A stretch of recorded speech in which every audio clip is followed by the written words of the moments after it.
Bonsoir et bienvenue dans les rendez-vous de l'info. Tous les samedis soirs et dimanches soirs, rappelez-vous, sur KTV, nous parlons de l'actualité. Et tout de suite, je vous propose de me suivre pour retrouver mon invité avec lequel nous allons revoir ce qui s'est passé chez nous cette semaine.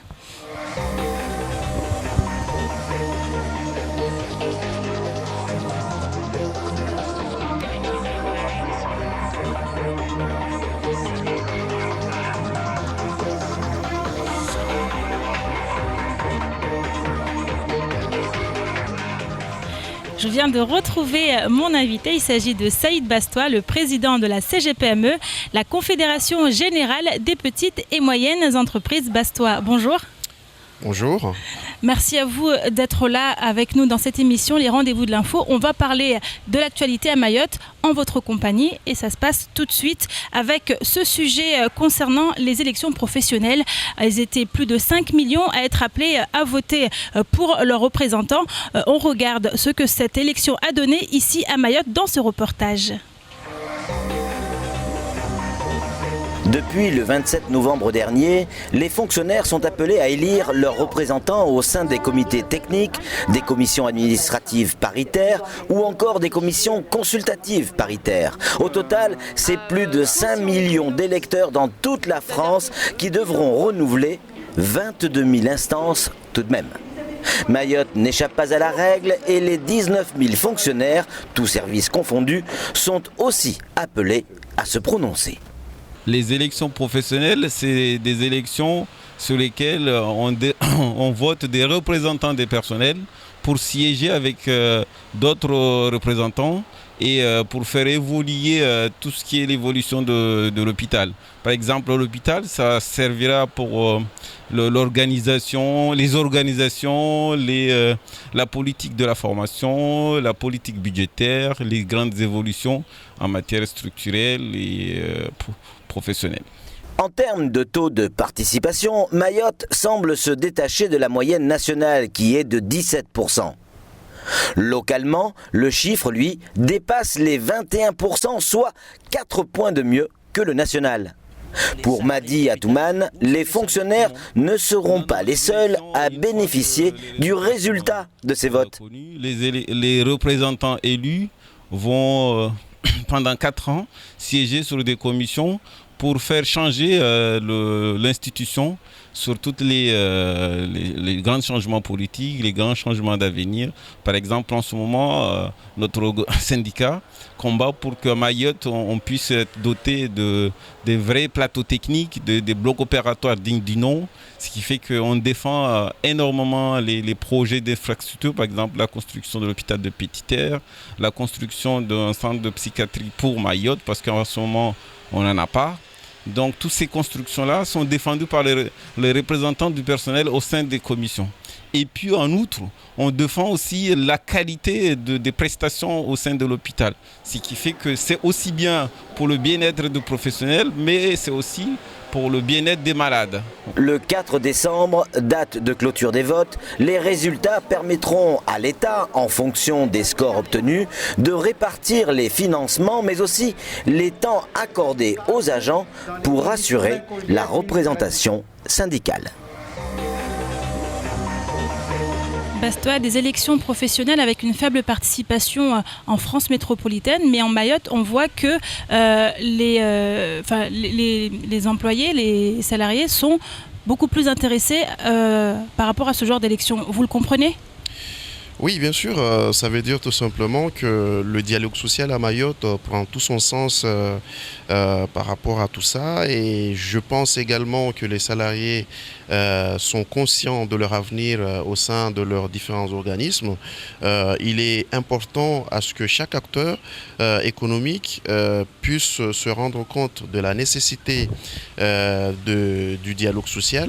Et si à Mayotte le score est important, nous ne pouvons que nous réjouir de ce résultat parce que finalement, on constate qu'en France métropolitaine, les gens ne s'impliquent pas fortement sur ce type de dialogue. Bon, j'appelle ça un dialogue parce que les instances professionnelles, enfin les instances paritaires, ce sont des lieux de concertation pour les employeurs et les salariés.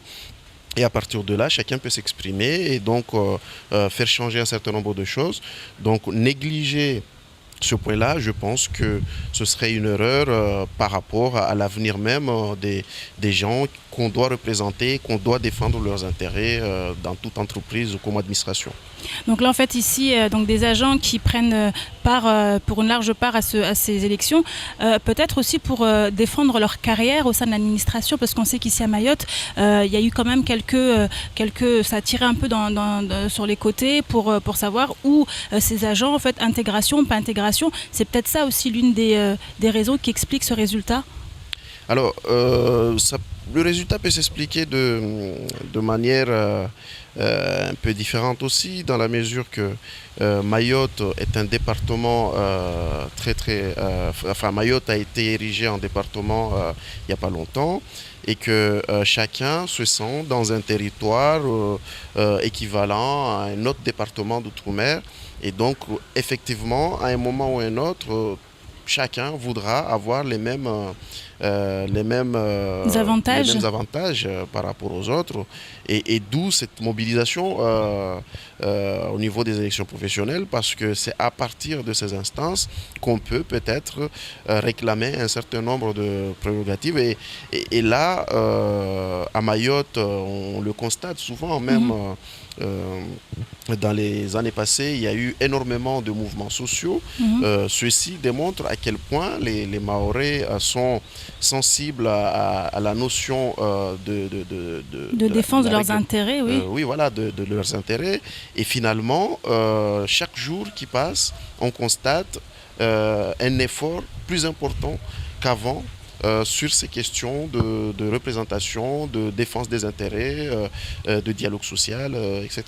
Donc je pense que cette mobilisation a tout son sens là-dessus et à un moment ou un autre, il va peut-être falloir à ce qu'on installe un système de dialogue social qui est bénéfique pour tout le monde, de manière à ce que les choses avancent dans les meilleures conditions dans le territoire. D'ailleurs, on l'a vu dans le reportage, il est dit que justement le résultat de ces élections professionnelles aura un impact sur la population en général, parce qu'il sera question de statut, d'évolution au niveau des moyens techniques à Mayotte. Donc c'est des élections professionnelles qui concernent le milieu de la fonction publique, mais qui profiteront aux Mahorais. Donc pour vous, c'est une bonne chose. Absolument. Donc c'est pour ça qu'il est quand même important à ce que chaque représentant puisse travailler ces sujets et donc comprendre les besoins de ses compatriotes de manière à mieux défendre les intérêts des uns et des autres. D'accord, on continue Basto avec ce sujet où justement un jeune étudiant a tenu à défendre ses propres intérêts. Il avait demandé une bourse complémentaire au Conseil général, donc une bourse qui est attribuée avec des conditions à la clé. Et ici, ce jeune, en fait, on lui a demandé de fournir un justificatif de résidence de ses parents à Mayotte. Il s'est porté devant la justice et il a eu gain de cause. On regarde ce reportage. Comment prouver que l'on habite sur le territoire si nos parents ne sont pas inscrits sur une liste électorale depuis 1993, comme l'exigent les critères d'attribution de compléments de bourse imposés par le Conseil général? Un étudiant s'est retrouvé confronté à cette situation. Il n'avait pu présenter ni avis d'imposition, ni facture. Face au manque de pièces, le Conseil général avait donc refusé la bourse au jeune homme qui se voyait privé d'école à La Réunion où il devait se rendre. L'affaire avait été portée devant le tribunal administratif qui a tranché. La décision n'a été rendue publique que dernièrement. Le tribunal administratif a reconnu en l'espèce le Conseil général avait pris une décision qui n'était pas conforme bien au droit de l'étudiant de poursuivre ses études. Il est à La Réunion où il poursuit ses études et on espère donc avoir le fameux complément de bourse qui était sollicité auprès du Conseil général. Le jeune peut donc désormais prétendre à la bourse, mais beaucoup de temps perdu. Le complément valait en effet pour l'année scolaire 2013-2014. L'effet rétroactif devra donc jouer avec plus de facilité l'année prochaine pour que le jeune étudiant puisse bénéficier du même dispositif sans avoir à retourner devant le tribunal. Celui-ci a bien rapporté la preuve que son papa, puisque c'était le document qu'il fallait produire de façon sine qua non, avait donc résidait à Mayotte depuis 1991, puisque le Conseil général, lui, demandait de justifier une présence sur le territoire de Mayotte depuis 1993. Donc c'est même la préfecture qui nous a fourni le document. Chaque année, de nombreux étudiants résidant à Mayotte se retrouvent confrontés à la machine administrative du Conseil général. Les conditions d'attribution du complément de bourse sont soumises à une réglementation stricte qui prend rarement en compte les spécificités des étudiants. Avec cette condamnation, les choses pourraient peut-être changer pour les étudiants en attente d'un avis favorable. À noter quand même que chaque année, plus de 15 millions d'euros sont consacrés aux étudiants en dehors de Mayotte par la maison décentralisée. Bastois, le Conseil général condamné pour avoir refusé d'attribuer cette bourse, ce complément de bourse à ce jeune parce qu'il n'avait pas fourni des documents. Est-ce que pour vous, c'est une décision que vous comprenez, une décision qui n'est pas justifiée ? Alors écoutez, j'ai cru comprendre que le Conseil général a motivé son refus parce qu'il y avait des documents qui n'étaient pas fournis. Donc je pense qu'à partir de ce moment-là, il y a quand même matière à donner raison à une institution à partir du moment où elle a respecté sa procédure.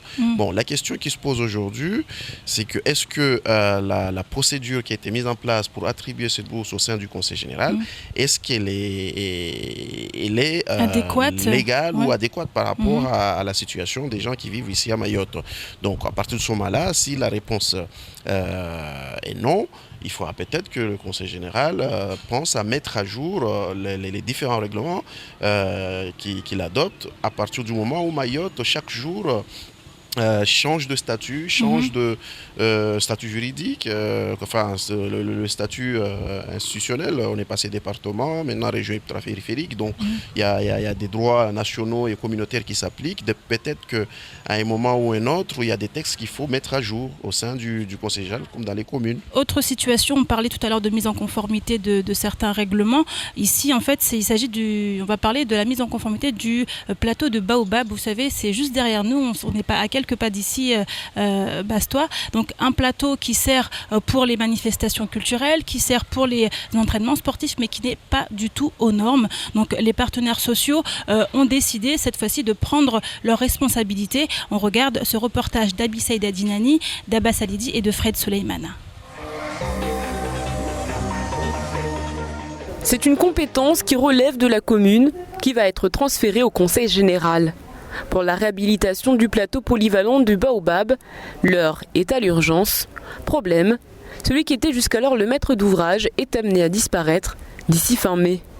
Face à cela, la pression des jeunes et des dirigeants sportifs qui ne faiblit pas, au contraire. On est sur un canton très sportif.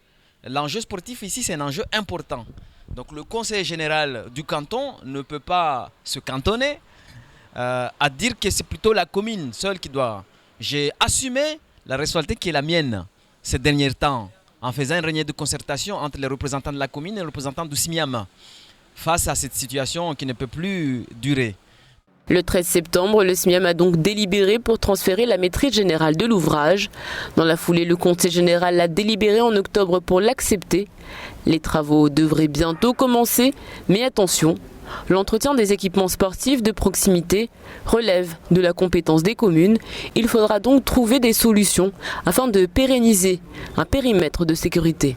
Pour ce qui est de sécurité, sur le pourtour du terrain, Ça, je l'ai dit déjà à mon ami, le président de BCM, qu'il doit trouver un moyen pour aller dans le couloir de ceux qui gèrent la commune, leur faire comprendre que la responsabilité, la sécurité des usagers de ce plateau, c'est la commune. Il appartient à la commune de trouver la solution. Coût total des travaux, près d'1 million d'euros. Les études ont déjà été effectuées. D'ici à quelques semaines, les dossiers de consultation des entreprises paraîtront au journal officiel. Le maître d'ouvrage se laissera alors 2 mois pour choisir les entreprises qui réaliseront les travaux, des travaux qui devraient durer 6 mois. Une responsabilité d'un côté de la mairie, d'un côté du conseil général. Dans le reportage, on a l'impression que c'est pas très clair, Bastois.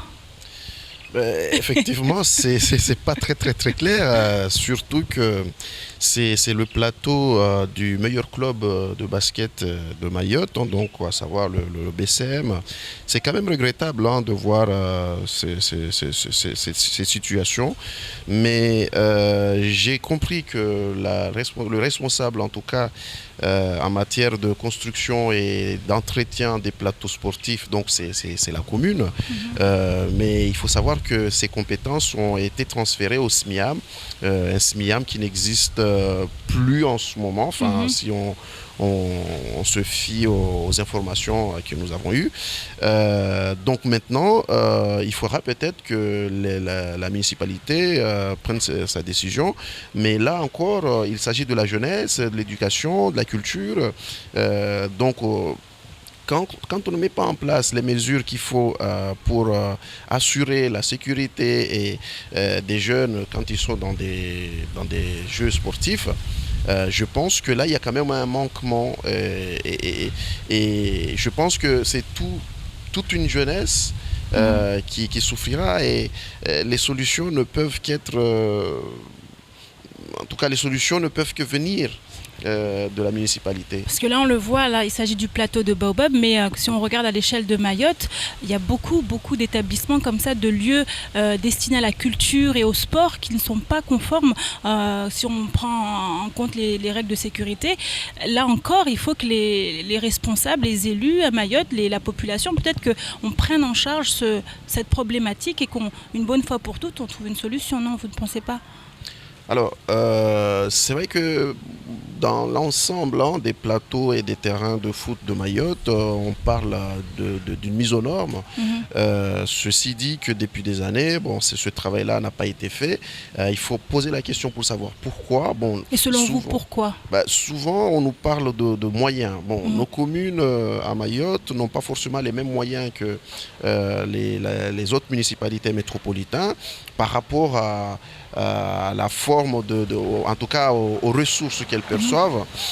Il faut savoir que les dotations générales de fonctionnement ou d'équipement qui sont donc les budgets communaux, qui composent les budgets communaux aujourd'hui, ne sont pas forcément les mêmes que dans les autres départements. Donc à ce moment-là, il faudra peut-être définir un niveau de compétences en fonction des moyens que les communes ont. Parce que je me rappelle que dans une petite commune de 5000 habitants, à La Réunion, un budget de fonctionnement peut atteindre facilement 20 millions d'euros, alors qu'à Mayotte, je pense qu'une commune de cette taille aura un budget de fonctionnement de l'ordre de 3 millions d'euros.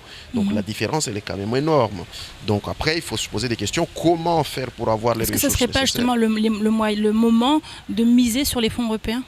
Alors, on en parle beaucoup en ce moment justement de ces fonds. Écoutez, les fonds européens ne sont pas censés financer des investissements qui relèvent de la compétence de l'État ou de la commune. Ça, c'est quand même assez clair par rapport au droit communautaire. Les fonds européens sont là pour financer des investissements autres que celles de la compétence régalienne. Et donc, ici, c'est une compétence de l'État et donc des collectivités locales. Et c'est pour ça qu'il faut chercher à trouver les moyens pour que les ressources soient suffisamment importantes pour faire face à tout ça, parce que Mayotte est un tout petit département où tout se construit.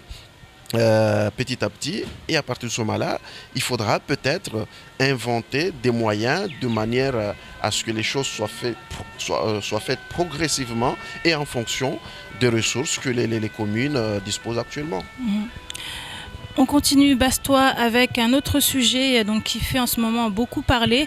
Les accidents sur la rocade de Mtsapéré, ils sont fréquents de plus en plus et ce qui crée une crainte chez beaucoup de gens, notamment suite à cet accident spectaculaire qui s'est produit il y a quelques jours, cette semaine, sur cette rocade. On regarde ces précisions d'Abissaïda Dinani.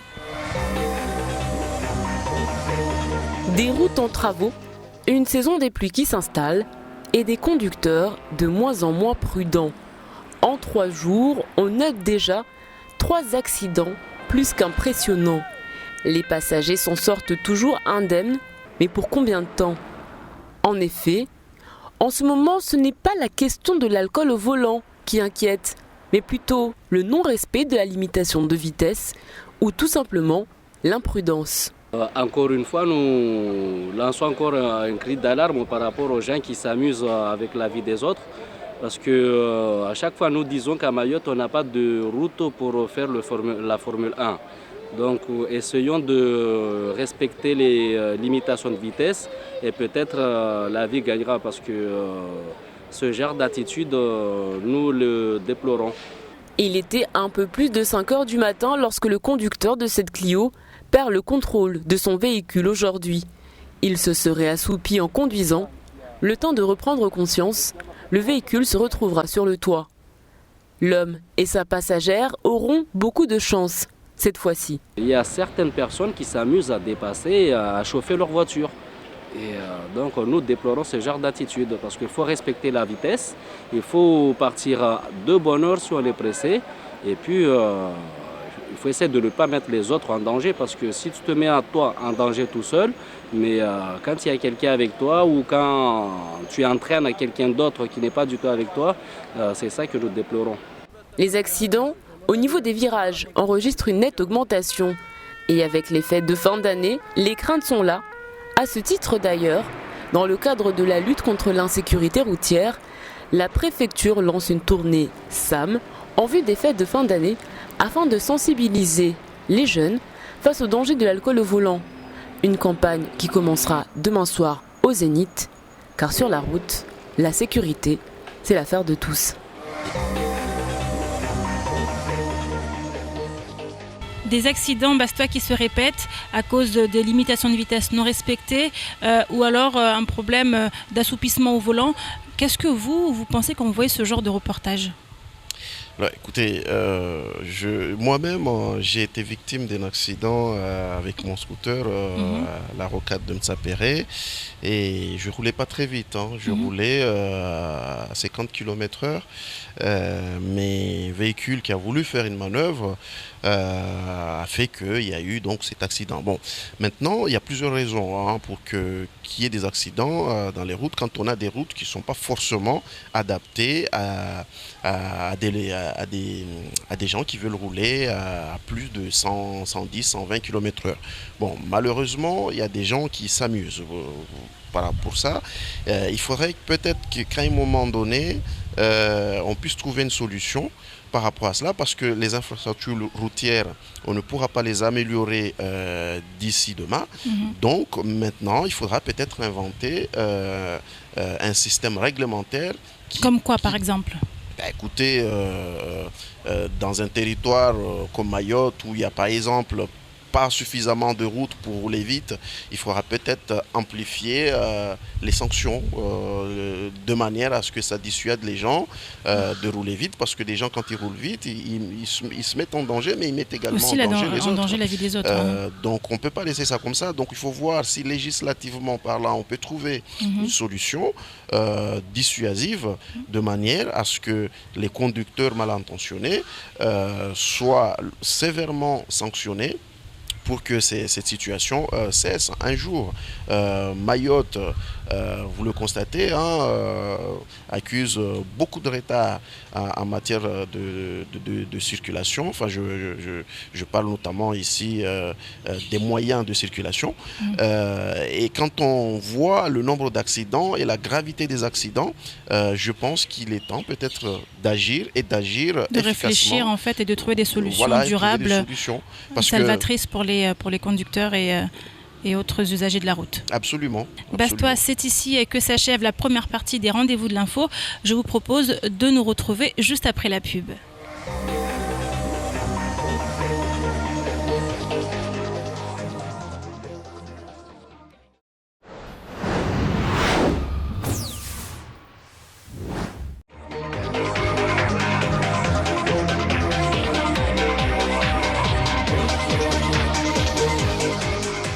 Nous sommes de retour dans la deuxième partie des rendez-vous de l'info. Je suis toujours avec mon invité, Bastois, Saïd Bastois, le président de la CGPME. Nous sommes toujours à Mamoudzou. Bastois, on continue à parler d'actualité. Oui, toujours actif, toujours là. Donc, le week-end dernier, les élections ont eu lieu au sein de l'UMP. Donc, un nouveau président a été voté. Les militants ont choisi leur président. À Mayotte, les choses ont été prises très, très au sérieux. Je vous laisse regarder ce reportage. Ce week-end, à Mayotte, comme dans tous les autres départements de France, les militants UMP ont voté pour élire le nouveau président de la formation politique. Sans surprise, c'est Nicolas Sarkozy qui a été élu, mais avec seulement 64% des voix, très loin donc des 80% envisagés par les partisans de Nicolas Sarkozy. Kala, militante UMP, n'a pas voulu rater cette occasion. Dès la première heure, samedi matin, la militante était devant son ordinateur. Ici à Mayotte, ça n'a pas été facile pour nous parce que la poste ne nous a pas facilité les choses. On n'a pas reçu nos codes par la poste. Donc on a découvert grâce à Sarkozy qui nous a mis le haut débit. On a été sur Internet pour chercher nos codes. Et après, quand on a les codes, on a pu voter tranquillement. Tout le monde n'a pas eu cette chance ce week-end. Baptiston, militant UMP, a quelques regrets. Ici à Mayotte, pas mal de nos collègues et moi-même, on n'a pas pu voter. En fait, à chaque fois, on n'a pas eu le code à temps. Et à chaque fois qu'on le demande, on nous dit que... parce que j'avais appelé moi-même à la métropole, on nous a dit, l'information que j'ai eue, c'est-à-dire que tous les gens qui ont des noms composés ou des prénoms composés n'arrivent pas à obtenir les Ah oui, alors à Mayotte, c'est compliqué. On n'a pas pu voter normalement, c'est ça qui est ma déception. Mais au-delà, on n'a pas pu voter, le score, c'est quand même honorable. Les militants UMP ont donc un nouveau chef. Un chef qui se veut rassembleur avec en vue les cantonales 2015. À Mayotte, il y aura 26 élus, 13 hommes, mais aussi 13 femmes. Kala n'est pas candidate, mais défend tout de même la place de la femme au sein de l'UMP. Je fais partie des militantes UMP, des femmes qui aiment notre parti, qui se battent pour. Parce que moi, je pense que pour que Mayotte avance, on a besoin de femmes qui soient là. Il ne faut pas laisser la place tout le temps aux hommes. Donc c'est pour ça que moi, je suis militante et je me bats à fond pour que la femme ait sa place dans notre parti. Les cantonales ne seront donc que la première étape du challenge, car l'objectif final est bien évidemment la présidentielle de 2017. Nicolas Sarkozy élu à la tête de l'UMP. Bastois, est-ce que ce résultat vous surprend ? Alors, moi, ça ne me surprend pas. Je pense que ça ne surprend personne. C'est un ancien chef d'État, quand même, qui a peut-être des résultats. Et c'est peut-être pour ça qu'il y a eu ce score. D'ailleurs, ça a été dit, ça a été, en tout cas, les instituts de sondage, en tout cas, l'avaient prévu annoncé, oui. De cette manière-là. Donc, maintenant, les résultats sont là. Est-ce que le parti en question va pouvoir donc retrouver son état initial, donc rassembler tous ceux qui sont déçus? Il y a eu quand même pas mal de turbulences dans ce parti. Donc la question est là. Bon, maintenant, c'est ressenti aussi au niveau du résultat lui-même, parce que 85%, on l'a vu il y a 10 ans, là c'est 64,5%. Donc il y a forcément des personnes personnes, on le voit, qui se sont désolidarisées un petit peu de sa candidature. Et pour vous, à Mayotte, est-ce que vous avez senti quelque chose, vous avez senti du remous par rapport à ces élections ? Alors, à Mayotte, déjà, je ne sais pas combien de personnes ont voté par rapport au nombre d'adhérents total. Est-ce que ce score, le taux de participation a été important par rapport aux autres élections habituelles. Mais ce qui est sûr, c'est que les Mahorais ont une particularité par rapport à cet ex-chef d'État, c'est que pour les Mahorais, c'est celui qui a donc instauré la départementalisation à Mayotte. Donc je pense, quel que soit donc il a une longueur d'avance, on va dire, sur les autres. Maintenant, il y a des échéances qui arrivent, les cantonales, il y a des chantiers qui se font, il y a encore d'autres enjeux pour Mayotte. Donc aussi, Nicolas Sarkozy veut garder encore cette légitimité à Mayotte. Il va falloir peut-être convaincre encore les électeurs, parce que Mayotte se trouve encore dans une situation difficile et chaque parti qui arrive au pouvoir essaie de faire quelque chose. Là aujourd'hui c'est le gouvernement socialiste donc qui met en place un certain nombre de choses, mais on attend quand même d'ici quelques mois, il y a encore quelques mois, et puis on verra si oui ou non Sarkozy aura toujours... Vous y croyez ? Alors écoutez, moi je pense que chaque gouvernement qui arrive fait ce qu'il a, en tout cas fait ce qu'il peut. Et aujourd'hui, avant il y avait un enjeu, c'était la départementalisation. Maintenant, il y a la rupéisation qui a été faite. Après, demain, il y aura peut-être d'autres choses. Donc, d'ici 2 ans, d'ici 2017, il y a encore pas mal de choses à accomplir. Faire. Et je préfère rester vigilant et attendre que les choses se fassent, parce qu'il peut y arriver n'importe quoi. Beaucoup de pragmatisme chez vous, voilà, Bastois. On continue avec ce sujet. Donc, on va de direction à l'ACAPAM. Les choses se sont beaucoup apaisées depuis. Donc, cette semaine, mardi matin, une assemblée générale s'est tenue et, surprise, le budget rectificatif 2014 a été validé. On regarde ces précisions de Patrick Millan, Abbas Alidi et de Leslie Vimné. On est fiers de ce qui s'est passé. Ça, c'est fait. Le budget rectificatif 2014 de la CAPAM a été voté ce matin. Pour y parvenir, il aura tout de même fallu 4 assemblées générales, une demi-douzaine de portes claquées, des déclarations fracassantes dans la presse, sans oublier les menaces physiques et autres insultes. Mais peu importe, le budget est voté, même si pour Mohamadi Antoine, le secrétaire général de la CAPAM, cette décision a un goût amer. Moi, je dis que c'est une mascarade qu'il est en train de faire. Donc après, on assumera, on subira les conséquences après de toute façon. Mais aujourd'hui, moi je pensais qu'on allait relever le débat, aller sur le budget 2015, préparer un budget 2015 qui peut sortir de la chambre de cette crise. Mais on reste toujours sur place, on fait du sur place, quoi. Pour Ben Ali, il y a des avancées notables puisque le comité régional des pêches qui doit se créer aura en 2015 une cellule autonome représentée au sein de la CAPAM. Ce qui signifie tout de même que le budget CAPAM 2015 devra aussi prévoir une ventilation pour le comité afin de le financer. Aujourd'hui, on a délibéré aussi le comité des pêches, régional des pêches, qui les représentants des pêches qui avaient demandé ou qui avaient souhaité à ce qu'on crée une comité de pêche à part la CAPAM, ce n'est pas une question de refus du président de la CAPAM, mais c'était une question de regarder l'ensemble des dispositifs et tout. Aujourd'hui, on a délibéré, on est d'accord. Il s'agit donc d'un calme apparent car les frondeurs espèrent que l'autorité de tutelle, la préfecture, s'intéressera aux très nombreuses irrégularités de procédure afin qu'un sérieux rappel à l'ordre soit fait au président Payette. Pour l'heure, la hache de guerre n'est pas vraiment enterrée, nous dirons seulement rangée. Affaire à suivre. Un budget rectificatif 2014 qui a été validé, Bastois, mais qui suscite des réactions mitigées. Alors, je pense que la CAPAM n'est pas la seule organisation sur Mayotte, dans tout le territoire national, qui modifie un budget au cours de l'année. Bon, maintenant, quelles sont les motivations de cette rectification budgétaire? Il se trouve qu'il y a des gens qui sont contre, la majorité. Ce type de situation arrive dans des instances, quand il y a des gens qui ne sont pas d'accord, ils s'expriment. Et je pense que c'est bien normal quand on se trouve dans une organisation quelconque et qu'on estime qu'il y a des choses qui ne sont pas claires, il faut le dire, de manière à ce que les choses soient changées, soient améliorées.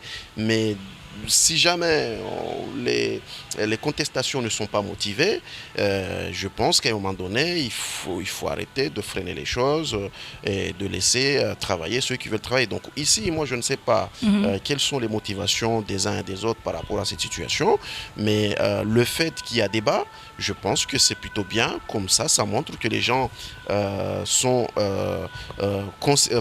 concernés, ils se montrent actifs, et ils travaillent, et à la fin, on prendra peut-être des bonnes décisions. Est-ce que pour vous, c'est le début, on va dire, d'une nouvelle ère où on va se mettre d'accord dans cette organisation, où, comme on l'a dit dans le reportage, on l'a entendu, ce n'est qu'une mascarade?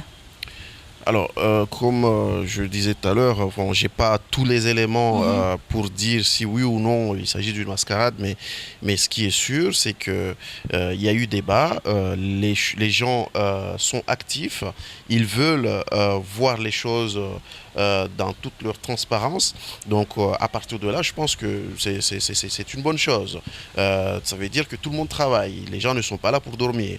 Après, qu'il y ait des tensions de manière permanente, c'est vrai que c'est pas bon non plus pour en tout cas les projets qui doivent être mis en place, parce que ça compromet plus ou moins la déstabilise pérennité, aussi ça déstabilise l'institution. Oui, bien sûr. Donc c'est pour ça que il faudra à un moment donné faire preuve de courage pour certains.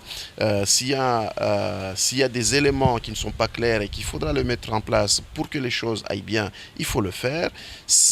De cette manière-là, je pense que, comme toute autre institution, les choses pourront se faire dans les bonnes conditions. Mais si rien n'est fait, effectivement, l'année prochaine, on assistera au même problème, et à la fin, on finira par être un peu fatigué. Et même nous, qui aurons un regard distant, nous ne pourrons à un moment ou à un autre tolérer ce type de situation, parce qu'à un moment donné, il faut que ça cesse. D'accord. On continue, Bastois, avec ce sujet. Donc la mairie de Mamoudzou qui prend à bras le corps ce problème, celui des vendeurs à la sauvette, et qui justement mène un combat pour les faire partir de là, puisqu'ils nuisent notamment aux commerçants, eux qui sont en règle, on va dire. Je vous laisse regarder ce reportage de Patrick Millan, Abbas Alidi et Camille Dlas. Régulièrement, la police municipale met en place des opérations coup de poing contre ce que l'on appelle les vendeurs à la sauvette. La dernière a été spectaculaire avec la confiscation et surtout la destruction des marchandises chez Enzo Recyclage. Bien évidemment, quelques heures plus tard, les mêmes vendeurs reprenaient leur place avec de nouvelles marchandises. La mairie de Mamoudzou a décidé de prendre le taureau par les cornes et de mettre en place un modulaire avec un, voire plusieurs agents municipaux en charge de la gestion des emplacements ici même au marché. Pour ces vendeurs, le modulaire ne changera rien au problème.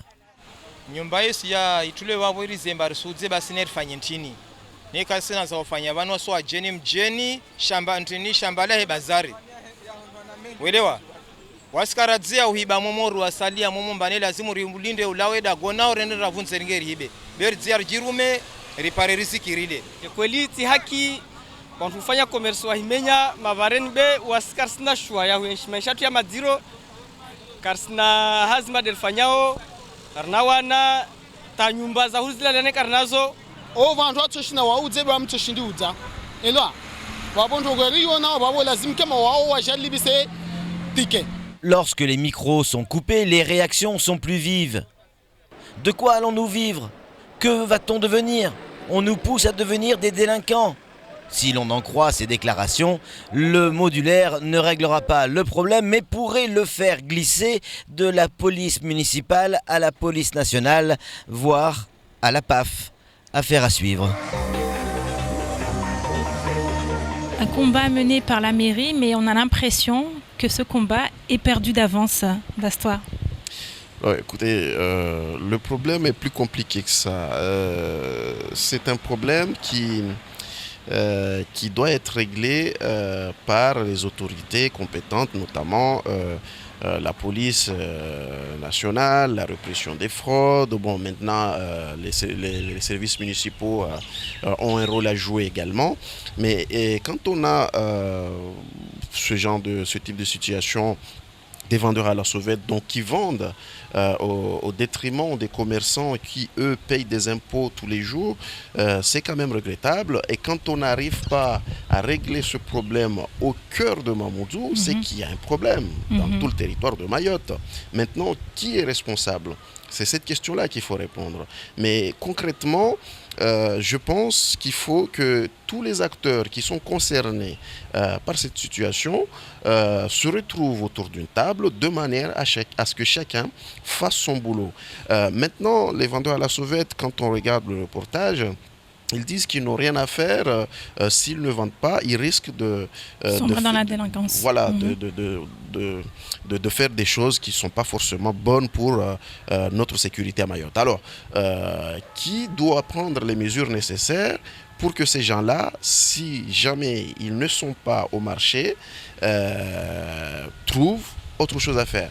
Donc, si ce sont des étrangers en situation irrégulière, donc à ce moment-là, il faut que l'État fasse son boulot de manière à ce qu'on ne se retrouve pas face à des gens qui déambulent dans les rues. Et qu'est-ce qu'il faudrait faire dans ce cas-là, justement, Bastois, selon vous ?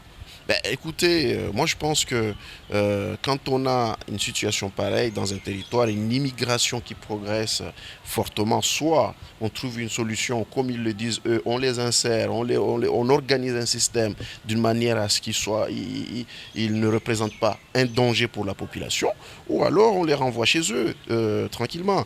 Mais ici, je pense que les choses sont encore plus compliqué que ça, et donc il faudra peut-être en faire une question départementale de manière à ce que les mesures, les vraies mesures puissent être prises d'une manière coordonnée pour que tous ceux qui sont en tout cas affectés par cette situation puissent s'en sortir.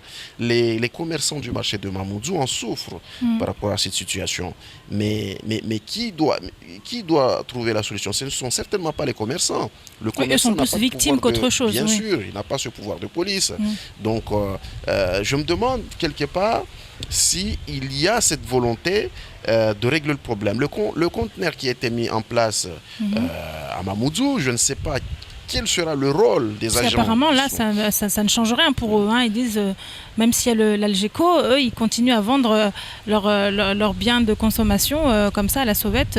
Ça n'a rien changé. Ils n'ont pas peur, en fait, du dispositif qui a été mis en place. Oui, parce qu'ils savent parfaitement les limites d'intervention de la police municipale. Donc ils s'adaptent et ils essaient de passer entre les mailles du filet. Oui, bien sûr. Donc c'est pour ça que je dis, ce ne sera pas la commune de Mamoudzou à elle seule de régler ce problème. Il faudra que tous les autres acteurs qui sont concernés puissent se retrouver pour régler de manière coordonnée cette situation.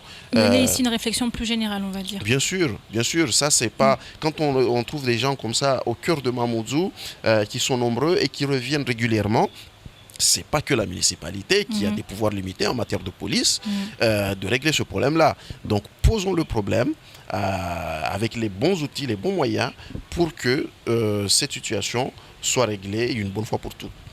Bastois, je vous propose maintenant de revenir un peu sur vous, le président de la CGPME que vous êtes.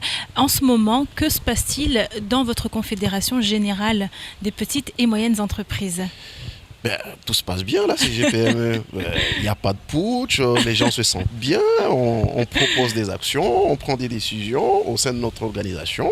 Bon, quelles sont par exemple vos prérogatives là en ce moment et quels projets vous menez? Alors, vous savez, nous, chaque début d'année, on a des actions prioritaires à mener par rapport aux revendications qui ont été exposées par les membres de notre organisation.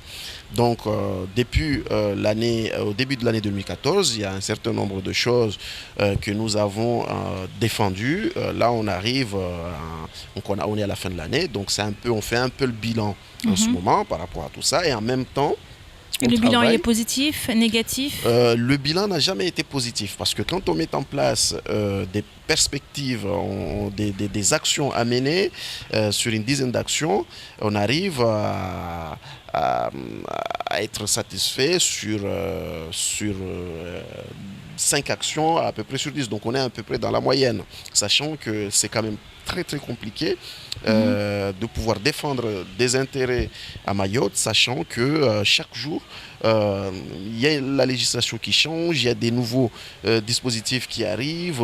Souvent ce sont des dispositifs qui sont contraignants pour les chefs d'entreprise, et quand il faut les adapter par rapport à la situation économique de notre territoire, c'est vraiment un combat, mais un parcours de combattant. Et c'est pour ça que nous avons des résultats qui ne sont pas forcément bons à chaque fin d'année, parce que les sujets sont compliqués. Les résultats ne sont pas bons, mais votre volonté, elle reste intacte. Voilà. Absolument, nous sommes toujours actifs, toujours vigilants. On pointe notre doigt là où il ne faut pas, souvent. On vous a vu beaucoup intervenir aussi, notamment dans le cadre des problématiques que vous avez rencontrées aux greffes, que rencontrent beaucoup d'entreprises. Donc c'est en train d'être réglé, mais ça a quand même semé le trouble dans beaucoup d'entreprises au niveau de leur fonctionnement. Absolument, vous avez tout à fait raison, parce que le problème du greffe, depuis le mois d'octobre, dès qu'il a commencé, nous avons commencé à travailler sur ce sujet, parce que nous avons des méthodes de travail. On commence par les demandes de rendez-vous avec les autorités compétentes. Après, on fait des courriers, on les envoie là où il faut, et puis après, on attend encore un délai, on multiplie les échanges. Et donc, on a fait ce travail-là pendant pratiquement 8 mois. Jusqu'au dernier courrier que nous avons envoyé au ministère de la Justice.